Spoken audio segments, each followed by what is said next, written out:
গোটা দেশের সঙ্গে জঙ্গলমহল পশ্চিম মেদিনীপুরে ৭৮তম স্বাধীনতা দিবস পালন হলো। তবে এই প্রথম সরকারি অনুষ্ঠান বিশৃঙ্খলভাবে অনুষ্ঠিত হলো জেলায়। কারণ বিগত দিনে দেখা গেছে ২৬শে জানুয়ারি প্রজাতন্ত্র দিবসে পুলিশ লাইনে এক অনুষ্ঠানের মধ্য দিয়ে জেলা শাসক পুলিশ সুপার অভিবাদন গ্রহণ করেন পুলিশের।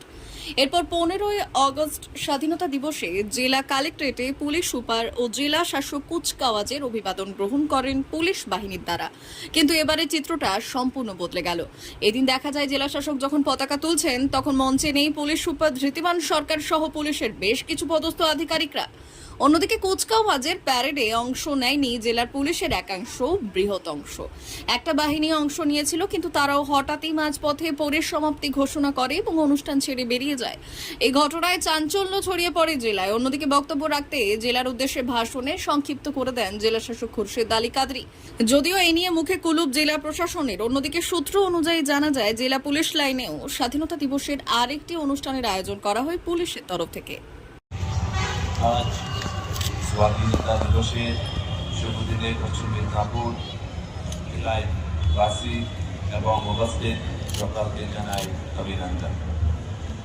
আজ জাতির গর্ব সম্মানের দিন।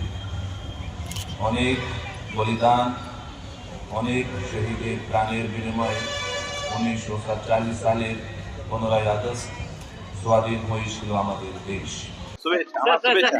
অন্য জায়গায় যেতে হবে না। স্যার আজকের অনুষ্ঠানে সংক্ষিপ্ত জানান। হ্যাঁ, সংক্ষিপ্ত আজ গতকাল থেকে তো আপনি জানি না, সিকিউরিটি ডিপ্লয়মেন্ট আছে অন্য জায়গায়, ঠিক আছে। বাকি তো প্রোগ্রাম ভালোই ছিল। আমাদের বেসিক্যালি মূল উদ্দেশ্য আছে যে আমাদের বালিকা ভবন আছে, আমাদের এখানে মাদার চার্চ, এখানে আমাদের চিলড্রেন্স উইথ স্পেশাল নিডস আছে, তাকে আরো প্রোৎসাহন করতে হবে, ঠিক আছে। সে নিয়ে আমাদের জেলার জন্য আপনার ভাষণ নেই স্যার, জেলার জন্য রাজ্য সরকার উন্নয়নের প্রগতি গত 26 জানুয়ারি ইউজুয়ালি হয় তো বড় বক্তব্য, ইউজুয়ালি 15 আগস্ট একটু ছোটই বক্তব্য হয়। D news, Medinipur.